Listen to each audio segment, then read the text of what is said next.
असां सां गॾु लाइन ते मौजूद आहिनि इंतहाई वाजिबुल एहतराम हुज्जतुल इस्लाम वल मुस्लिमीन क़िबला मजीद बेहश्ती साहब पाकिस्तान खां क़िबला मुदीर आहिनि मदरसा जवादिया जा। क़िबला अस्सलाम वालेकुम व रहमतुल्लाहि व बरकातहू। वालेकुम अस्सलाम व रहमतुल्लाहि व बरकातहू। क़िबला ख़ुशी जो मौक़ो आहे असांजे लाइ जो तव्हां पंहिंजा क़ीमती लम्हात असांजे लाइ नाज़रीन जे लाइ कढिया। बड़ी महिरबानी, बड़ी मुंहिंजे महिरबानी। ख़्याल में वक़्तु पाकिस्तान में भी अफ़्तार जो आहे, सो इन जे करे बग़ैर कंहिं तूलो तफ़सील जे पंहिंजे मौज़ू ते गुफ़्तगू कंदा। जज़ाकुमुल्लाह खैरल जज़ा। अऊज़ु बिल्लाहि मिनश शैतानिर रजीम, बिस्मिल्लाहिर रहमानिर रहीम। अल्हम्दुलिल्लाहि रब्बिल आलमीन वस्सलातु वस्सलामु अला सय्यिदिल अंबिया वल मुरसलीन व खातमिन नबिय्यीन व शफीइल मुज़निबीन व रहमतल लिल आलमीन अबिल क़ासिम मुहम्मद व अला आलिहि तय्यबीन अत्ताहिरीन अल मासूमीन अल्लज़ीना अज़हबल्लाहु अन्हुमुर रिज्स व तह्हरहुम तत्हीरा। अम्मा बाद फ़क़द क़ाल अमीरुल मुमिनीन अली इब्न अबी तालिब अलैहिस्सलातु वस्सलाम फ़ुज़्तु व रब्बिल कअबा। सब खां पहिरियां मां जो शुक्रगुज़ार आहियां जो अहिड़ी बहितरीन कॉन्फ्रेंस जो इनेकाद कयो अथव ऐं बंदे हक़ीर खे बि इन में ॻाल्हाइण जो मौक़ो फराहम कयो अथव। इंतिहाई मुख़्तसिर टाइम में मुख़्तसिर अराइज़ अवां जी ख़िदमत में पेश करे इंशाअल्लाह अवां जी ज़हमत खे तमामु कंदुसि। अर्ज़ त अमीरुल मोमिनीन जी उहा हस्ती, उहा ज़ात आहे जंहिं ख़ुदा जी बारगाह में हाज़िरी जे वक़्तु जॾहिं ज़रबत लॻी आहे, तलवार लॻी आहे, त जज़ा फ़ज़ा न कई अथऊं, आहो बुका न कई अथऊं, बल्कि अजीब प्यारो जुमिलो चयो अथऊं, फ़ुज़्तु वल्लाहि फ़ुज़्तु व रब्बिल काबा, मूंखे रब्बे काबा जो कसम, मां अली अॼु कामयाब थी वियुसि। ऐं ही ॾिसो वाक़ई अली अलैहिस्सलाम जी पूरी ज़िंदगी भरियल आहे बहादुरी सां, शुजाअतुनि सां, जंगनि में शिरकतुनि सां। कंहिं बि मौक़े ते अली अलैहिस्सलातु वस्सलाम जन इहे जुमिला न फरमाया आहिनि। अल्लाह जी बारगाह में हाज़िरी जे वक़्तु अली अलैहिस्सलाम जा इहे जुमिला इंतिहाई लतीफ़ ऐं मज़ेदार जुमिला आहिनि। इन जो फ़लसफ़ो छा आहे, सबबु छा आहे, मां इन तरफ़ अचां थो। पहिरियां कोशिशि कंदुसि त कामयाबी ऐं फ़ौज़ छाखे चवंदा आहिनि, उन जे मुतालिक़ मुख़्तसिर अराइज़ पेश करे असुल मक़सद जी तरफ़ वापसि अचां थो। अर्ज़ कयां त कामयाबी दुनिया वारनि जी निगाह में कामयाबी कुझु ॿी आहे। अल्लाह ऐं अल्लाह वारनि माण्हुनि जी निगाह में कामयाबी जा उसूल ॿिया हूंदा आहिनि।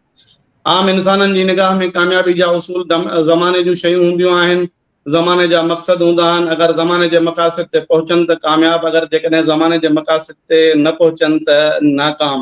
मसलन हदफ़ आहे गाॾी मिले, घर मिले, दौलत मिले, बंगलो मिले, का पोस्ट मिले, अगरि उन ते इंसान पहुचे थो त कामयाब, अगरि जे न पहुतो त नाकाम। लेकिन जॾहिं ख़ुदा ऐं ख़ुदा वारनि माण्हुनि खे ॾिसूं था त उन्हनि वटि कामयाबी जा मेयार इहे न आहिनि, उन्हनि वटि कामयाबी जा मेयार ॿिया आहिनि।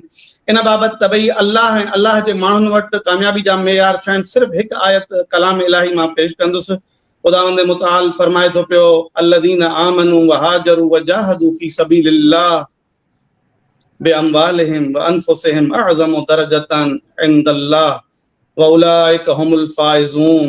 ख़ुदावंद मुतआल फरमाए थो, उहे माण्हू जिन ईमान आंदो ऐं हिजरत कयूं ऐं जिहाद कयूं अल्लाह जी राह में पंहिंजे माल ऐं पंहिंजी जान सां, उन्हनि जो अज़ीम दर्जो ऐं अज़ीम मक़ाम आहे ख़ुदा वटि, ऐं कामयाब इहे ई माण्हू आहिनि।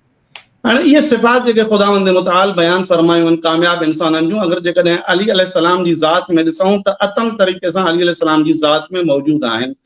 सभ खां पहिरियां नबी पाक जन जी ज़ात ते ईमान आणण वारी हस्ती अगरि जेकॾहिं असांखे तारीख़ जे नज़र सां नज़र ईंदी, तारीख़ में निगाह कंदासीं, अली अलैहिस्सलाम जी ज़ात ई आहे।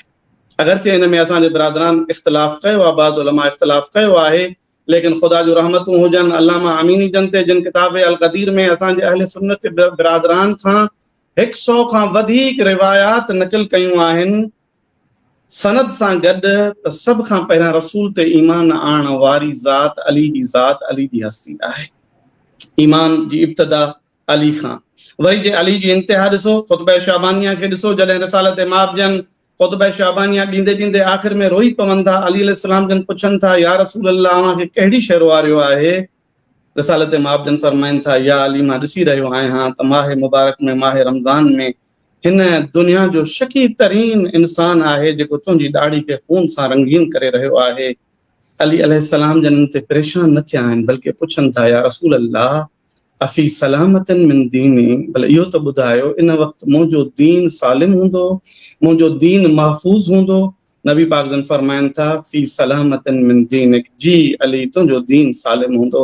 त अली अलैहिस्सलाम जन हिन जाइ ते चवनि था या रसूल अल्लाह हिन जाइ ते त पोइ जज़ा और फज़ा जी ॻाल्हि न आहे, सब्र जी ॻाल्हि बि न आहे, बल्कि ही मक़ाम त शुक्र ऐं रिज़ा जो मक़ाम आहे जो मां पंहिंजे रब जी बारगाह में इन हालत में हाज़िर थींदुसि जो मुंहिंजो दीन सालिम हूंदो।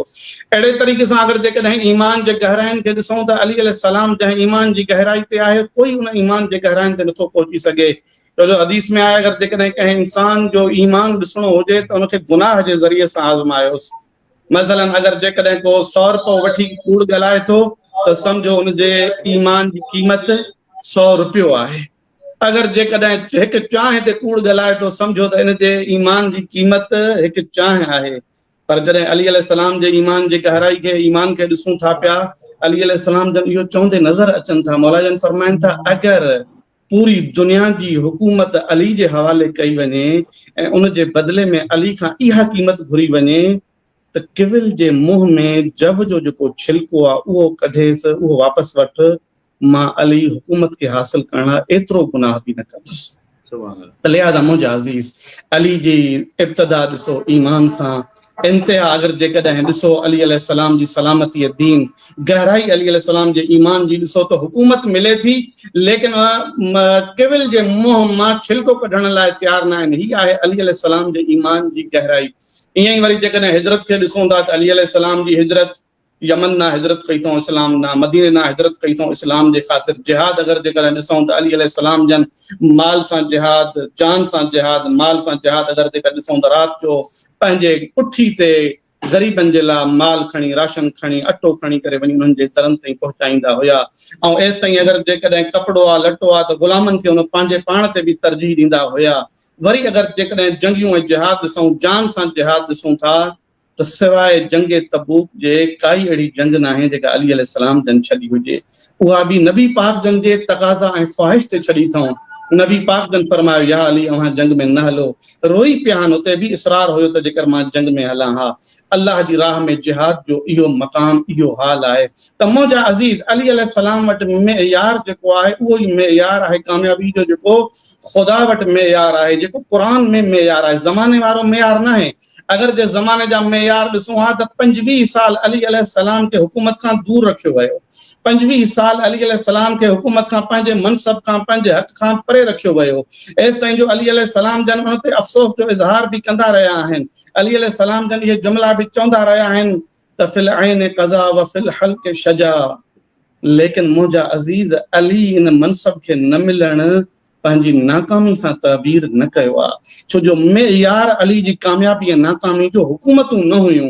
25 साल मनसब खां परे रखियो वियो, उनजे बावजूदि वेंदे वेंदे अली जन फरमाइनि था रब काबा जो कसम मां कामयाब, छो जो अली ॾिसनि था त उहे उसूल जेके क़ुरान कामयाब इंसाननि जा ॾिना आहिनि उहे मां अली जी ज़ात में मौजूद। ईमान जी सलामती, वेंदे वेंदे जिहाद फी सबीलिल्लाह, हिजरत, इहे सभु औसाफ़ कामयाब इंसान वारियूं आहिनि। इन जे करे अली अलैहिस्सलाम जन वञण जे वक़्तु ख़ुशि थी करे चवनि था त अल्हम्दुलिल्लाह, मां पंहिंजे रब जी बारगाह में इन हालत में हाज़िर थी रहियो आहियां जो कामयाब आहियां, मूंखां अल्लाह जी का नाफ़रमानी न थई आहे।